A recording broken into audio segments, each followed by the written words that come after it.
I have the pleasure to be the moderator for the Fireside Chat today with Maria Sala. Maria Sala co-founded her company 14 years ago, but she soon realized, along with her partner, that the best way to grow the business was not in the traditional way of increasing headcount. Okay? At this week's Fireside Chat, she's going to explain to us how she and her partner created a solid small business, okay, that's focused on delivering excellent results to their clients, okay, without the need for a big structure, okay. She's also going to talk to us about the need for a strong brand positioning and a value proposition, as well as how to work efficiently and successfully with a business partner, okay. Maria is the managing director and partner of the Two Marias, a creative digital production agency based in Barcelona with clients in the UK, the US, and in Spain. 14 years before that, Maria also held several positions in advertising agencies, in client-facing positions in Beijing, Barcelona, Paris, and London. I don't think I'm missing any cities there. Okay. She holds a business degree in a bachelor's degree of business and an MBA in business administration from ESADE Business School. Okay, so Maria, what do the Two Marias do? Thank you, Anne. You're welcome. So we deliver digital goodness and peace of mind since 2008. That's what we do. But before I developed into this chat, I'd like to ask some of you, who from you know or have an idea of what creative digital production is? She's my business partner, the other Maria. So she knows. Okay, so I'll tell you a bit about it because because we focus in the UK market. There it's kind of more. It's a more mature market, so there's more specializations, and here in Spain a bit less. But what we do, so we work on the implementation side of digital projects, right? So. We're not a digital agency. Actually, digital agencies are our clients. So we work, for example, let's say a website.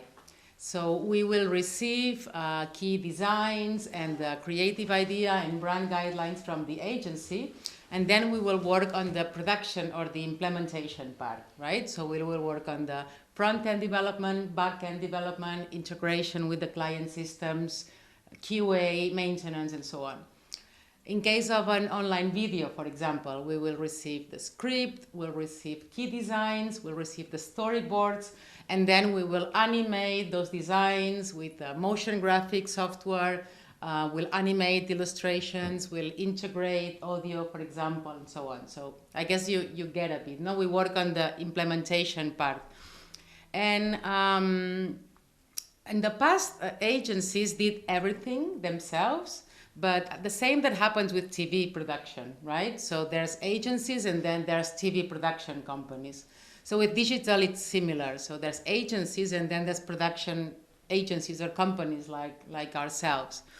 What happens sometimes is that some agencies decide to focus on the strategy, the creative concepting, the designs, and then because it's not their core business, they decide to externalize the production part to other companies like ourselves. So yeah, in terms of who our clients are, so we work with both agencies, advertising agencies, and brands. In terms of brands, we work normally with big brands that have some sort of in-house agencies. What's happened in the last years is with the advent of social media, brands need to create innumerable amount of assets and very, very fast. So what some brands have decided is to create in-house agencies because then it's much faster for them to create assets. You know, of course, they have the marketing departments inside and then they work with designers in-house. That's the case with some of our clients, for example, Meta. So Meta is one of our big clients. Meta, former Facebook, owns Facebook, Instagram, WhatsApp. So yeah, and then we work, as you said, mainly with the UK, but also we have a client in New York, and then we've had clients in Spain, not at the moment, but yeah, Spain is not the core kind of market is the UK for us. Okay, So tell us a little bit. What is your story? Okay, so the two Marias, so Maria Blasi and myself, met beginning of the 2000, working in the same digital agency in London. That company had an office in Barcelona that acted as a production hub for London. So Maria was heading the office in Barcelona. So she worked more on project management. She was a project manager, and I was more on account manager in London. So account manager, I don't know if you know, but it's more kind of client-facing positions in agencies. But we didn't really work on the same projects, but because we were both called Marias and were Spanish, Catalan, I guess we were bound to meet at some point. And she came to London once, and we met, and we liked each other. Then after London, I moved to Barcelona for a couple of years, and then we would meet more often. We would always kind of decide, brainstorm about potential business ideas. But I guess it was not the right time yet because I still wanted to travel a bit more. So I moved to China and to Beijing, where I worked at Ogilvy China for a couple of years. After 2 years, China is a bit intense. So after 2 years, I wanted to go somewhere else. And then Maria saw a picture of me on Facebook on the Great Wall of China, and she messaged me and said, hey, finally I've started this production company we had sometimes talked about, and I'd like you to be my first employee. And I said, no, I don't want to be your first employee. I want to be your business partner. So she's like, okay, well, yeah, let's try it on. So I packed my bags, flew back to Barcelona, and that's how we started. Okay. And the idea was to start a digital production company working Yes. for agencies in London. Yes, from Barcelona for London, yeah. Okay, good. And why were you so clear about that as the business idea? I was very clear for three main reasons. One was the business opportunity. So on Maria's last role, she had been responsible for finding outsourcing production partners in kind of low-cost countries like India or Eastern Europe, and then doing due diligence with them, doing the onboarding. And what she realized is that, okay, they were cheaper, but working, especially on creative projects, working for companies in countries where there are so many cultural differences, sometimes it meant more stress. It meant misunderstandings. It meant, different levels of quality standards, of project management. So sometimes it ended up creating more stress than the kind of money you were saving, right? So then we thought about why not, we understand the UK market. We want to live in Barcelona. Why not create a sort of near sourcing solution rather than outsourcing? We know the quality standards in the UK. We understand the excellence in terms of customer service. And we can do it from Barcelona for 15-20% cheaper than the UK. So the business opportunity to me was clear. In terms of potential clients, we also had potential clients because, Maria and I had experience working in agencies, and now we would become a supplier of these agencies. So, of course, we knew a lot of people working in agencies in London. So the potential clients were there. And then the team.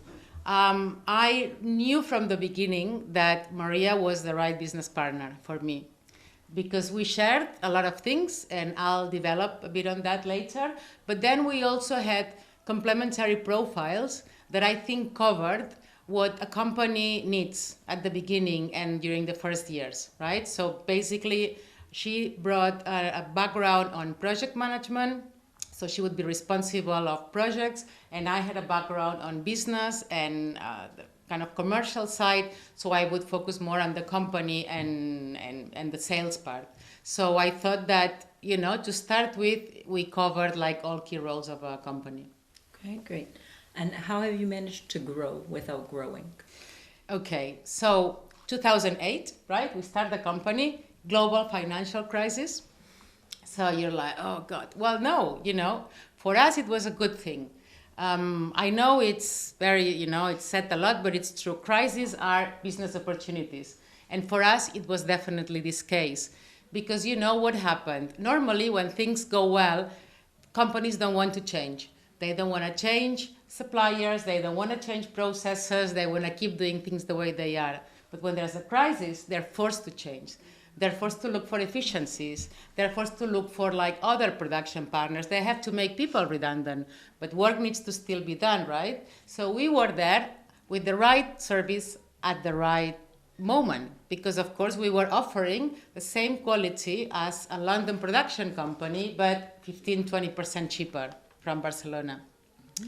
So great, so we were super happy. The first years, we were very successful. So, what do you think?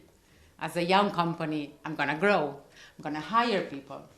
Also, when we went to London, because back then we went to London quite 4 or 5 times a year, our clients asked us, how many people are you now? How many people are you now? We're like, I guess we need to say every time more, otherwise they're not gonna take us seriously, right? Companies that started, when we started, were also doing that. They were getting loans from the banks, they were hiring people, buying computers, getting bigger offices. So I guess we were part of this, without thinking much, we were kind of part of this like flow of just recruiting people, because we thought that was the right thing to do. So in 1 year, we tripled the amount of people. And then what happened? Next year, we had a very bad year because, we work project by project. We don't have fees with clients. And we had to make like almost everyone redundant. And that was very hard. Mm-hmm. So what did you learn from this bad experience? So I guess what we learned is, okay, if you want to grow in terms of employees, more employees are more fixed costs. So then you need to increase your revenue in order to pay for the salaries and social security and renting and the office and everything. No? And then what happens that then maybe you need to change the type of company you are because you need to focus on growth, on revenue. Maybe you cannot do things the way you like them to be. In our case, the extra care that we put into every project, like big or small, you need to work like really long hours, and weekends. And it's not the type of company that Maria and I, wanted to build, which was a company that where we could have a very healthy balance of like work and life. But if you need to, get projects out of the way, you need to work, And I think that's important also, we might need to work with clients that don't treat us well. Because the small luxury, or big, I don't know, that we have, is that we don't like working with clients that don't treat us well. So, of course, growing in terms of employees means that. What else does it mean? From an operational point of view, of course, more employees means that one of us had to spend at least half their time, motivating employees, training employees, supervising employees. Then you need to start creating more levels of reporting, more hierarchies, admin, bureaucracy. And, it would also mean that Maria and I would lose touch on the day-to-day of the business and clients, which is something that we really like. So there we were like, okay, do we really want that? Do we really want to change who we are just because we want to grow, And then we thought, well, maybe there's another type of growth, Maybe you don't need to grow quantitatively in terms of revenue or employees. You can grow qualitatively in terms of, strengthening your niche positioning in the market, or strengthening the relationship with your clients, or strengthening your brand, or just being happy with what you do, right? Plus, I really think there's a certain beauty, of being small, because being small allows you to be much more flexible. We are in the technology business also. Every 2 years, there's something new. When we started, there was hardly any social media. And look at it now, or I remember we worked a lot on online campaigns, and there was this technology called Flash. I don't know if any of you know about it. And it disappeared, from so being small allows you to just have much more direct contact with your clients, with the market, and allows you to tener cintura, no? As we say in Spanish. Also, we've also gone through a couple of like economic crises, and being small has allowed us, I guess, also, or growing sustainably, has allowed us, I think, to be where we are today. Okay, good. So when you say growing sustainably, what kind of model are you talking about? What kind of model did you choose? Okay, so I think the model was kind of set. So when Maria started the company, she had 2 young children. And for her, it was super important to be very efficient, to work very efficiently so that she had time to combine everything.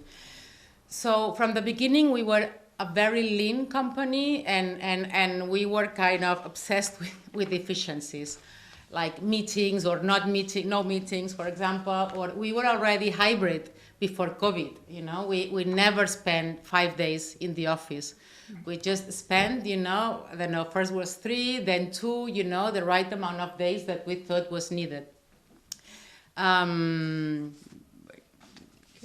you tell us a little bit about sorry. in the company? So our model basically is, we are a core team of the key resources or the key skills that we need, and then we work with a close network of senior collaborators. Right? So I'm going to develop a bit more on like roles that are very important for us. Project managers. So project managers are key for us. And in comparison to other production studios, what we tell our clients is that project management is one of our key differentiators. What you find in in other production companies is that one producer is in charge of, 8 or 9 clients. In our case, each producer has a very limited amount of clients, because for us, we treat every project, on the website we say with motherly care, but we treat every project, small or big, with the same amount of professionalism, because that project might be small for us, but might be very important for a client. So I think for us, it's very important to treat all projects the same. Then also, I guess, working with the UK has been a very good school for us. First of all, of course, the UK is a much mature market in all things digital than Spain. But then what happens when you as a client, you externalize part of your process to another country, there's always a little bit of risk or perception of risk, or a bit of fear. It's like, what if there's a problem and that partner disappears, or, the fact of not being in the same physical location, I think, creates a bit of fear, no? And then we've also had to fight with stereotypes of Spanish companies, right? What's the stereotype of Spanish? Siesta and mañana. So we've had to fight. We are a production company that we pride ourselves in delivering on time and quality, but at the same time, we kind of need to fight with these stereotypes. Actually, about the siesta, it's interesting that you mentioned that, because we were in a meeting and the client very seriously asked us, but do I need to take into account that you're going to do siestas every day in terms of delivering a project, And we were like, is he joking or not? He was serious, and we were like, well, no, we don't really do siestas during the week. But project managers are important for all this, no? Because we have the challenge to make our clients feel as if we could be in London. Also, because of all these things I've said, we need to work double hard, because we're fighting, we're facing sometimes these challenges. So it's been a very good school, I think, working with the UK. Another important role of our project managers is that it's really important that they create and nurture a really good relationship and help create the community with our community of senior collaborators. And that they treat them with respect, that they organize the assets, the materials they need very well, because because our collaborators is the other key element in sustaining our model. So we only work with senior talent, because quality and speed nowadays is super important. So being small allows us to be agile, but also working with senior talent allows us to get things right first. So we've tried it, work with internships or junior people, but it doesn't really work for us. So the way we work with our senior collaborators is that we try I mean, with some of them, we've had very long relationships. So we treat them as employees, we treat them with respect. We negotiate, for example, cost change requests on their behalf. We share, we really treat them as an extended part of our company. And I say that, it might sound obvious, right? But we've worked also here in Spain with companies choosing us as their supplier. And sometimes, I don't know why, or maybe I do know, we were talking about it, not here. There's a certain culture in Spain where people don't treat well suppliers. And the smaller you are, the worse they treat you. And then they take advantage. The smaller you are, the later they pay you. And I think that's why, like our collaborators, we don't really like calling them freelancers. They really like working with us because they really feel respected and valued, and we pay them on time, which I know, it's an obvious thing, but they're not that used to be paid. Huh? Not so obvious. No, yeah. So I think these two roles, or the how we position project managers and how we treat our network of senior collaborators, are part of the success in this model that we have created and that works for us. Okay, great, super interesting. So let's talk a little bit about branding. Okay, Yes. you have an unusual and a great name. Yep, So thank how did you come up with it? So we had a different name when we started, which, as Maria knows, I was never a big fan of, but it was the name we had, which was Studio Plus 44. Studio because we were fewer people, and plus 44 because of the prefix for the UK. Because back then, 14 years ago, people called more, people talked more on the phone. that now, like young people wouldn't know what plus 44 is, but back then, yes. So, that's fine. We had this name, so we had this name. But then there was an anecdote where we were in London, and this client of ours, invited us to go there and present our company. And I remember we were in a meeting room, and she was, introducing the people from her team. And then when she had to introduce us, she couldn't remember our name. And I was like really, really ashamed. I was like, oh, that's embarrassing, that they invite us to present and they don't remember our name.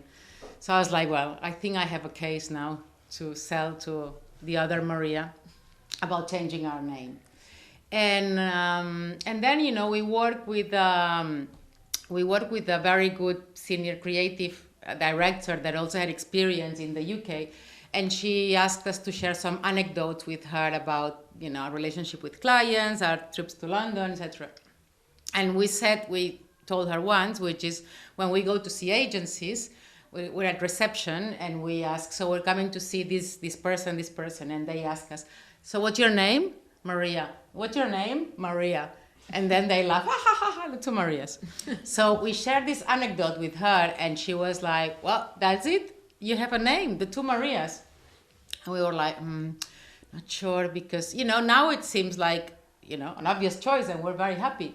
But back then we thought, but isn't it a bit too funny? I mean, will it deliver a message of seriousness? We're at the end of the tech business, we want people to trust us.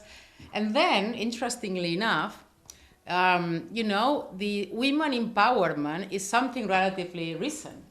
Maria and I are, 40 plus, and we still had this image that, having like the two Marias name, will potential male clients be a bit intimidated? Will they think this is too many, women, or too feminine or something, Because of course we didn't want that. But in the end we went for it. Sometimes, in life you need to make bold moves, and we just renamed ourselves with the two Marias. And now we're very happy because I really think, it's a name that's memorable, that's unique. I don't know any other companies or agencies called that. And it's distinctive because I really do think that it reflects who we are as a company. Okay, so you say that the name The Two Marias really reflects who you are as a company. Yes. But can you share with us, your opinion on that, how that lends itself to your strong brand positioning? Yeah, so, I mean, we haven't invented anything. I mean, you have to, the first advertising agencies were already called the founders' names, right? Ogilvy, David Ogilvy, or McCann Erickson, or J. Walter Thompson, that's all surnames of people. So we haven't invented anything. Well, maybe we have because it's our names, not our surnames, but it's been there because, of course, giving your company the founder's name, it kind of shows that you put yourself there, like you want to deliver a message of being personal, you want to deliver a message of trust. And then, like when we did this kind of rebranding exercise, we realized that, of course, we were selling digital production services, but digital production is a commodity, right? I mean, a lot of companies sell what we sell. Because then as a business, when you decide to launch a business or a product in the market, you can do two things. You either launch something that doesn't exist in the market, or you launch something that already exists, but you say, I'm going to do something different. I'm going to choose a way to do something different that's relevant, in terms of the marketplace and the competition, and that's distinctive and memorable. And then we thought about us, and it was like, okay, we're in the advertising industry, there's a lot of oversell and overpromise. So what problem there is, like what can we solve? And we said, okay, trust. We sell trust. And we created a tagline. Our tagline is, we deliver digital goodness and peace of mind. So, this peace of mind is the trust, because that's what we identified, something that was missing, a differential advantage that we thought was relevant in the marketplace, right? And I'm actually very happy because we were in London about a month ago visiting clients, and a very senior client at Meta told me, they really like working with the two Marias, because she said, you do what it says on the tin. Mm-hmm. And I thought it was great. I was like, wow, we've managed to convince her, because, okay, let's say our brand promise is trust. But as any of you that have written or filled out the creative brief, you'll see that after the question, what's the brand promise? There's another question that says, how do you support this promise? So, it's not enough to say, I do think, companies can trust me. Why can they trust you? Show me. So in our case, we tell clients that and clients already see it themselves, but two characteristics that I think we have, as opposed to other production companies, is one, that we admit our limits. We know what we can do and what we can't do. And we say no many times. And at the beginning of a company, it's difficult to say no, but after a while, you need to learn to say no. Because otherwise, then you lose the focus, you lose the positioning, and if you say you can do everything, then you don't even know yourself, what you do or what you do well. So I think it's very important to know your limits. And then we're also, I know it sounds obvious, or honest. In terms of problems, for example, we always, if we anticipate that there's a problem, we'll be honest and upfront about it. Because problems never disappear. They just get bigger, right? So I really think that, we have a brand promise, but I do think also that we have, so there's some element to base this brand promise on. Okay, great. And the two Marias are, of course, two Marias, and you've been working together now for 14 years. So what is that's not easy. What do you think is the secret of the success? Okay, well, that's, I think, an interesting subject, right? Business partners, yes or no. And I'd like to ask a little survey here with you here. How many of you, raise your hands, think that having a business partner is a good idea?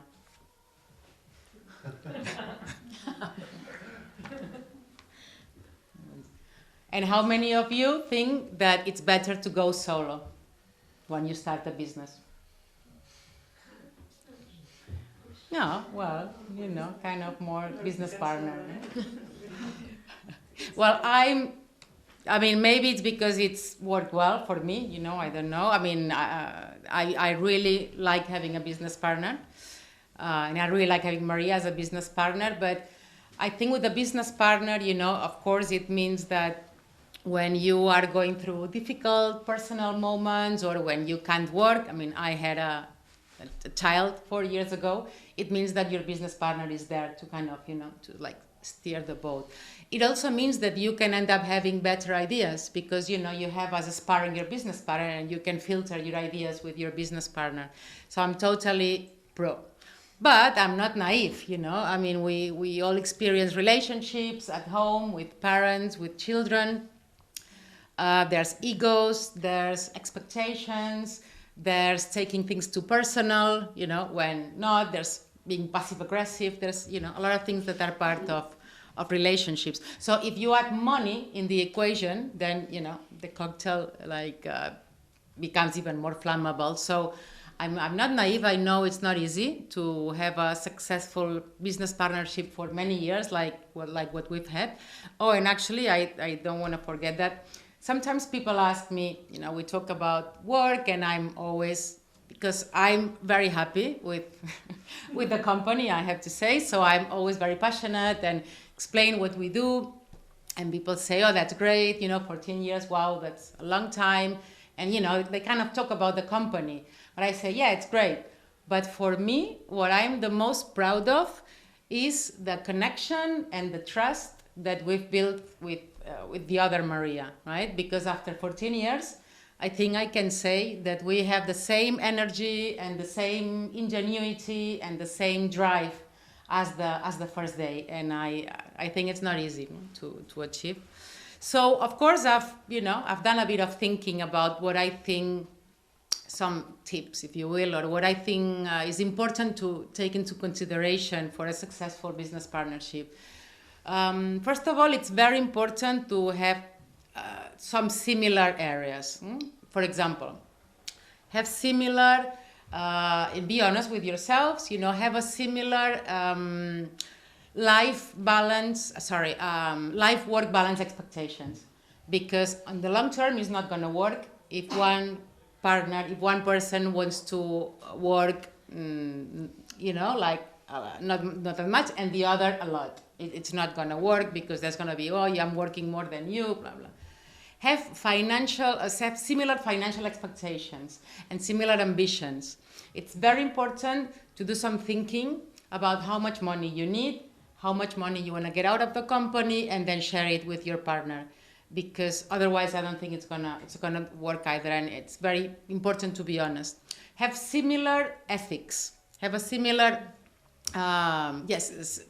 ethics, like how you want to do business, how you want to treat clients. Can we lie to clients? Do we need to be honest all the time? You know, I mean, I think it's things that you need to see, and you need to see what the other person thinks, or how do you treat people? How do you treat employees? You know, do you genuinely care for them? These are things that I think are very important that you have in common. And then, of course, there's the complementary element. It's very important to have complementary skills, and to have skills that you know, one's weaknesses are the other's person's strengths, right? And it's very important, as I said before, that between the two of you, or three of you, or you cover all the key responsibilities that you think you're going to need in the first years of life of your company. And another important thing, one of you needs to be responsible for sales.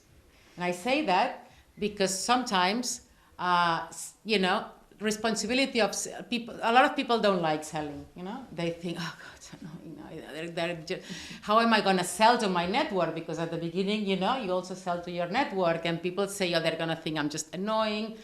Well, you need to find the way and get better at it, but it's very important, I think, that one of the two partners has the responsibility for selling, the commercial responsibility, because I've seen quite a few companies that started when we started, and they were very good creatively, they won awards, they were very good technologically, but none of them like to sell. And they're not there today anymore, right? And it's not something you can outsource. I mean, I think it needs to be... Marta is very good at selling. We agree on that. What else? I think it's very important So we've said, right, complementary areas of responsibility, but then have identify very clearly these areas of responsibility, right? And if one decision falls into your business partner's area, respect that decision. So it's good to debate, and of course, if you debate, you're gonna have better ideas. But if in the end you disagree, then you need to respect. If it's a decision about project management, about profitability, in the end, Maria will just decide. And I just have a small anecdote here. When we were working on the new website, so our current website, we started working with a team of copy and designer, and we started working, and I kept giving, I'm responsible also for marketing and branding, so I kept giving feedback, and in the end, what they were producing was not fresh anymore, it was kind of regurgitated. So I saw very clear that we had to stop the project, have a bit of a breather for a month or two, and then start working with a new team. But of course, for Maria, that was very difficult to accept, because she looked at it also from a project management hat, and project managers, that, what they like is to do projects, finish them, new one, so I know it was not easy. Also, we were losing money, right? But it was the decision that I thought was right, and she accepted it, and now I think we're very happy. We have quite a good website. So it just, it might be difficult because, a small company, it's something quite personal, and decisions, and opinions are personal, but you need to respect your business partner. Another thing about respect, you need to treat, I think, your business partner as if she was a client. Now, you cannot just assume, it falls into my area of responsibility, so I'll just, decide that, because at the end no, you need to be super professional. And yeah, so even Maria knows the long emails that I write sometimes, even like on why I think pink is better than blue. So I'll try and justify and objectify my feedback, why I think that, because I don't want her to think that, she just needs to accept it because I say so, And I think having this level of professionalism with your business partner, also helps have a more healthy relationship. And then I guess the last thing, which is also, I know it's not easy, but try to separate between personal life and professional life, right? I know at the beginning it's difficult, because you're very passionate, you want to meet all the time to discuss ideas. But I think after a while, you'll realize that it's better to separate both things, because then it means that when there's a problem, when there's a difficult decision, it'll be easier, right? Also, it means, I think, that you're not going to take things too personal. For example, I don't know, I sent one of these very long emails to Maria, and she replies yes or no, or doesn't reply for a while, I'm not going to think, that's lack of respect, No, I'm just going to think, okay, well, she doesn't have time now, she's just left the house, or she needs to do something, or she's with her daughter.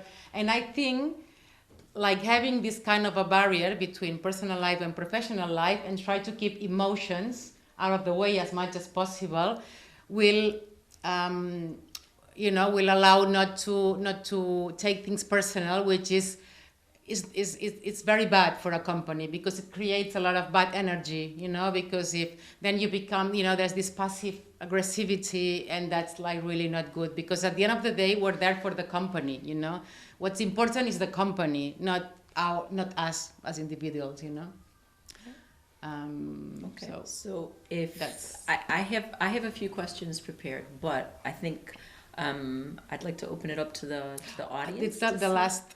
You want to? Okay. Yeah. Because I'd like to say it, because I think it's kind of part. Okay. Maria would like to give us a last piece of advice. Yeah, if I may, because I know I've talked about many things, but so I guess what I wanted to say is that, well, first of all, I also like to caveat that that's our story, that I'm not here to say that small is good and big is bad.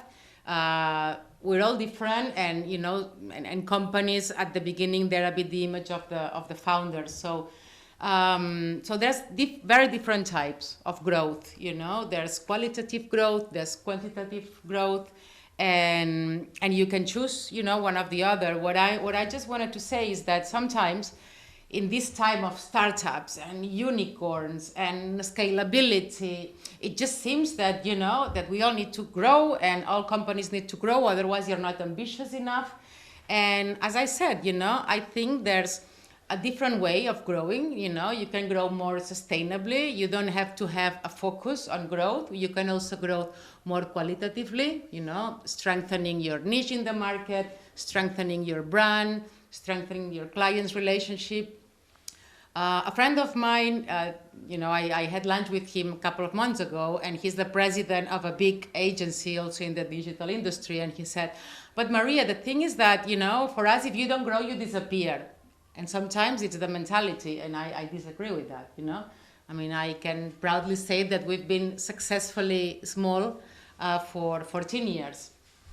But okay, let's say, no, I want to grow employees, I'm going to have investors, blah, blah.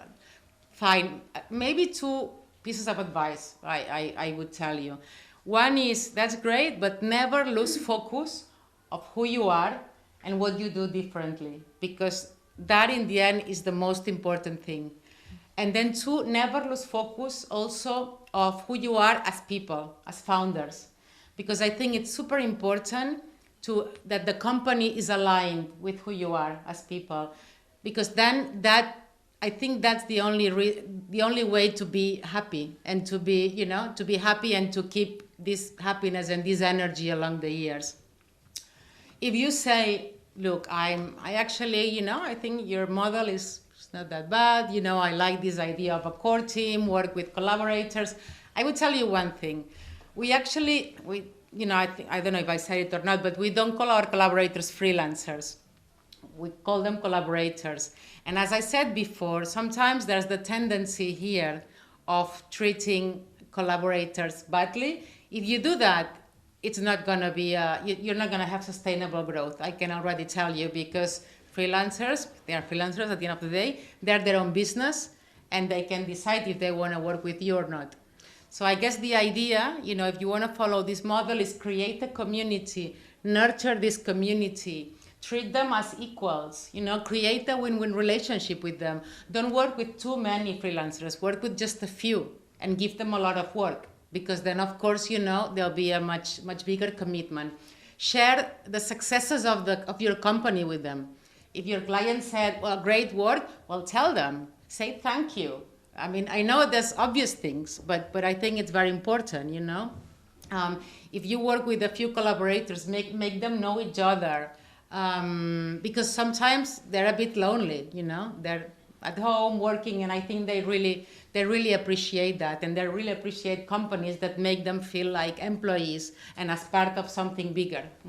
And something, because now we're getting into the Christmas spirit, invite them to your Christmas party. I think they'll like that. And yeah, I mean, sorry, but I kind of wanted to wrap up with this. Oh, perfect. Perfect. Okay, so yeah, I mean, that's it. I mean, Maria, of course, has given us a masterclass, I think, on how to grow a small business. But I'm sure there's questions, because I know there's plenty of people here that are either in the process themselves, or thinking about it, or have already done it and who had an experience, good or bad. So just open up the floor for questions. En el idioma que sea. Sí, sí. Yes, okay, que conste.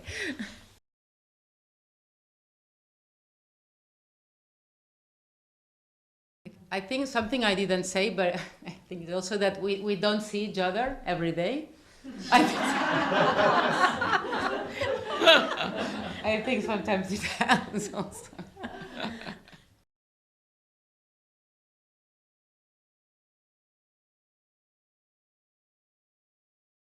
So Maria and I met working in the same agency as London. Okay. And then we had been talking about business ventures, because we're both quite entrepreneurial. But Maria started the company. Okay. And then very couple months into it, I was living in Beijing, in China at the moment. So she contacted me and said she wanted me to be her first employee, and I said no, I wanted to be her business partner. Okay. And that's and then we just started and went really well from the beginning. So Okay. yeah.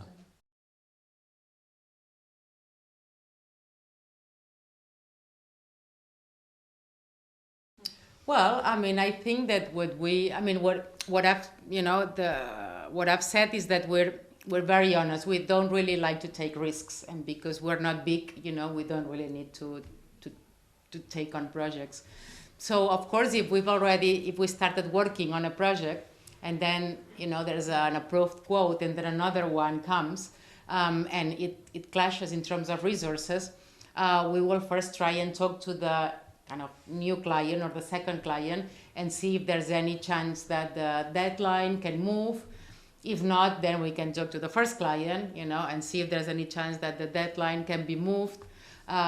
If not, maybe we can think about duplicating resource, but always without taking risks, because as I said before, we will very happily say no, because if you say yes and then you fuck up, then they're not going to call you again. So it doesn't make any sense. But yeah, it depends. We'll first try if deadlines can be moved from the client side. Then we could also try if resources can be duplicated from our side.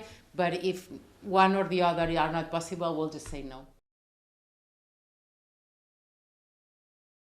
For us, bet more than the money, it's just more important that that the client treat as well, and that there's a good working relationship, because we don't want clients to make our teams burn out, right?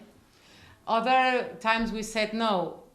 We just say no with no, we cannot deliver on time, or no, this deadline is too tight, or no, what the brief you're giving us is not our core skills.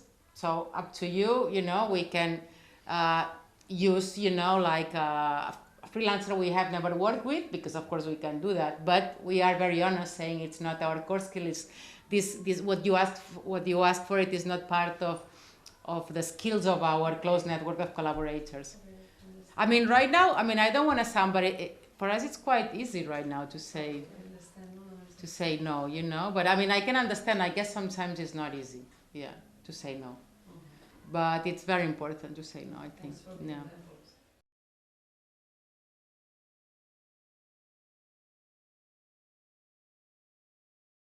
No, we've never had. The thing is, our clients are mainly in London, so they didn't have to come see us. No, when we started with Maria, the thing is that she didn't live in Barcelona, so we kind of did need kind of a place to meet. But we've always been in co-workings. When we were bigger, we were in a private office within a co-working, right? But yeah, we've never had kind of a traditional office. And right now we don't have an office, for example. I don't know. No, we had one during COVID, but we had to close it. We were not co-working in Terrassa, but we closed it. And right now, so I'm a member of Soho House, and on Tuesdays we meet there. And it's enough, I have to say, because like with COVID also what happened is that you do more and more video calls, and we use Slack, and we're very small, so it's very easy to communicate. And with clients, there's a lot of video calls at the moment, and then we go twice a year to London to see them. And no, we've never really felt the need for an office. It's my home. No, yeah. I'm asking because I have this question for me, I have my home as a taxi. Yeah. But sometimes I think, is this professional? I should have, like a real office, or it's worth to invest because it's an investment, or not? I think it depends on the industry you are, like lawyers, or I don't know, or I don't know, some professions. I think it's more important for them, I guess, to have an office. But in our case, we, most clients are not here, so when we go to their offices, And I guess also what's happened after COVID, like clients are, when we do like calls, video calls, they see that Maria is somewhere and I'm somewhere else, or the developer is somewhere else. But there's much more acceptance, I think, of these things.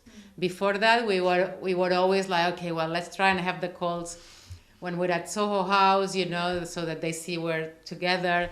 But right now, I mean, even the client side, you know, like there's people in different places. So I think there's, in a way, it's good because there's a focus on more important things, you know, and less, I think, on less important things about an office. Because at the end of the day, if you have a nice office, the client knows that they're paying for it, you know. So That's true. That's true.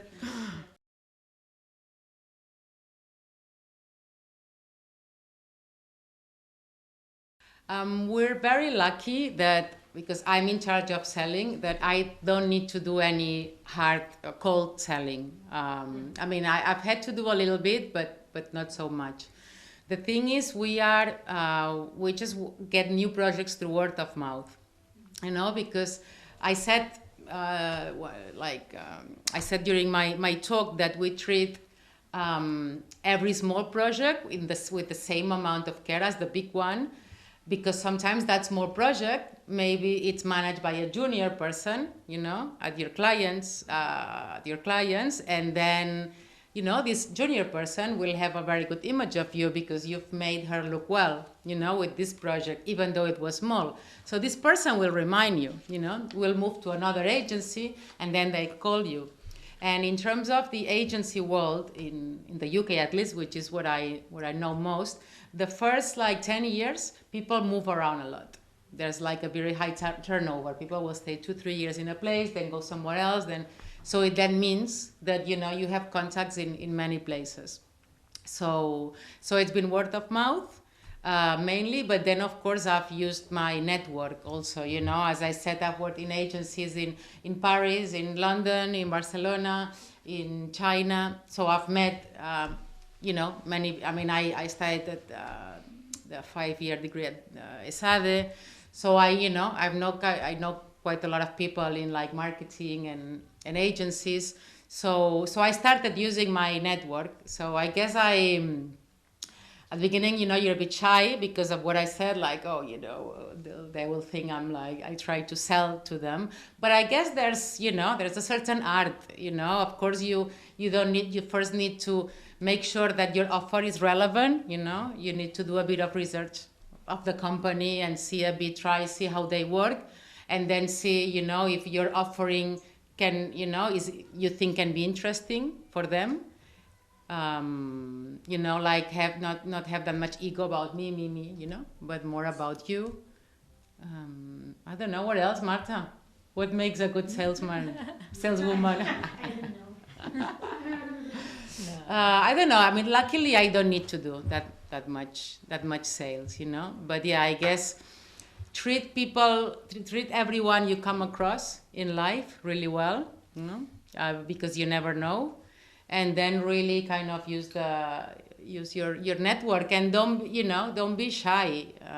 You know, some people, they might be really interested, you know, in talking to you about what you have to offer. You know, sometimes we're like, oh no, and if they're not interested, they'll tell you, well, I'm not interested, you know, and that's fine also. Yeah. Anyone else? No? Okay. So, yeah, I mean, mostly, thank Maria for sharing her experience. I think it's been really interesting and kind of fun. Thank you. and informative. Thank you very much. And Thank you. We look forward to seeing you all at the next Fireside Chat. Please remember to fill out the feedback forms, you know, the códigos QR, ¿vale? Okay, to suggest new topics, or if you know a Juno woman that you think could give a talk that would be interesting for the community. Okay? So great. Thanks. Okay, thank you.